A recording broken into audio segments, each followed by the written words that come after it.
अक्सर आपकी सरबराही में बहुत सारे बिजनेस डेलीगेशंस भी यहाँ विजिट करती हैं और आप भी लेकर जाती हैं दूसरे ममालिक में। तो हमारे लिए वहाँ कितने कारोबारी मौका हैं, हम किस कदर अपने काम को बढ़ा सकते हैं, या जो वहाँ से यहाँ पाकिस्तान में इन्वेस्टर्स आते हैं, बिजनेसमैन आते हैं, उनका यहाँ पे क्या ओवरव्यू होता है?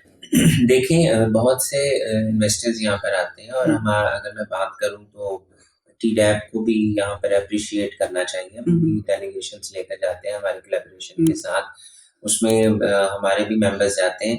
तो बात वही है कि वहाँ पर मौके तो बहुत ज़्यादा हैं, लेकिन आपके जो इस वक्त मुल्क के हालात हैं वो शायद उस तरह से इतने पॉजिटिव नहीं है कि आप अपनी एक्सपोर्ट्स को बढ़ा सकें। और मैं ये कहता हूँ कि आप मशीनरी इतनी एक्सपेंसिव हो गई है मशीनरी इंपोर्ट करनी, आपके रॉ मटेरियल्स इंपोर्ट करने इतने महंगे हो गए हैं, बैंक से आपको सरमाया नहीं मिलता, और अगर सरमाया मिल भी रहा है तो आपको 25 से 26% में मिल रहा है, बिजली के रेट, फिर वही मसाइल।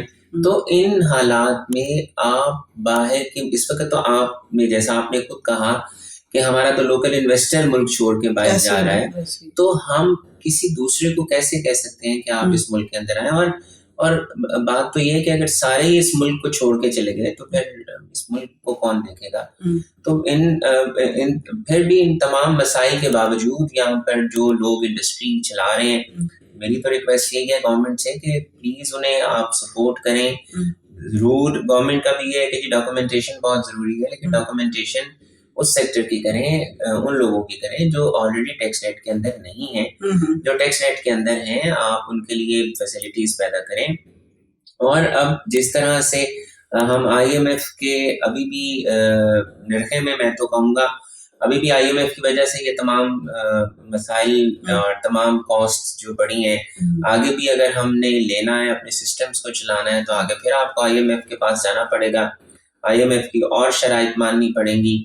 तो आने वाले दिनों में तो मैं समझता हूँ कि हालात और गंभीर होने को जा रहे हैं, मुश्किल होने को जा रहे हैं, और उसके लिए एक बिल्कुल पॉलिसी बनानी होगी कि हमने अपने मुल्क को कैसे लेके चलना है।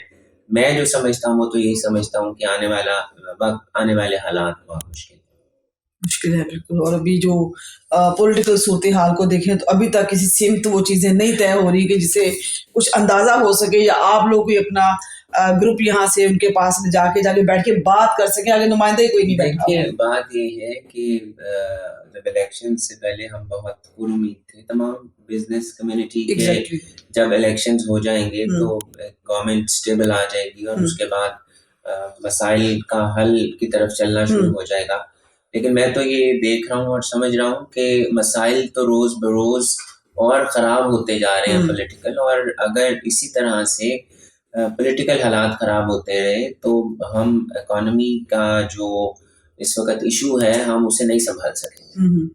खुदा न खासा क्लैप्स डाउन होने का खदशा। मैं ये तो नहीं कहता कि खुदा न खास्ता पाकिस्तान डिफॉल्ट की तरफ जाएगा, लेकिन ये ज़रूर है कि जब आपने बहुत ज़्यादा कर्ज किसी का देना हो और आपके वसाइल भी उस तरह से ना हो, तो फिर अगला आपके दरवाजे पे आकर आपसे पैसे मांगता है। तो अगर हमने अपने एवेन्यूज को ना बढ़ाया, हमने अगर अपने रेवेन्यू की तरफ हमने ना सोचा कि हमने अपने रेवेन्यूज को किस तरह से बढ़ाना है, तो फिर हमारे लिए मसाइल ज़्यादा होंगे। तमाम चीज़ें, ये जो कॉस्ट इस वक्त बिजली, गैस और टैक्सेशन के जो मसाइल हैं, ये और बढ़ जाएंगे, और आपका इन्फ्लेशन होगा, और सफ़ेद पोश का रहना और मुश्किल हो जाएगा, पेट्रोल डीजल की कीमतें और बढ़ेंगी।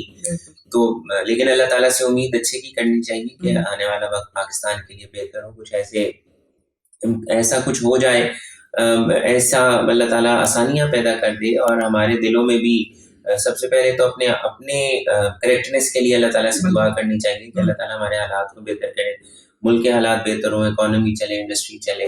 पाकिस्तानी, ये भी बहुत ज़रूरी है कि एक्सपेट्रिएट पाकिस्तानीज भी इस मुल्क में पैसा भेजें, हमारे लोगों को बाहर जॉब्स भी मिल रही हैं, वो यहाँ पर पैसा भेजें, हमारी इंडस्ट्री यहाँ पर चले, ताकि और ये बहुत ज़रूरी है कि हमें अगर हम अपने आप को बचाना चाहते हैं तो हमें ऑल्टरनेट एनर्जी की तरफ जाना होगा। Exactly. अगर हम ऑल्टरनेट एनर्जी की तरफ नहीं जाएंगे तो मसाइल होंगे, और अगर हम ऑल्टरनेट एनर्जी की तरफ चले जाते हैं तो जो एक बहुत बड़ा पैसा हमारा इंपोर्ट की तरफ जाता है फ्यूल की, वो हम बचा सकें।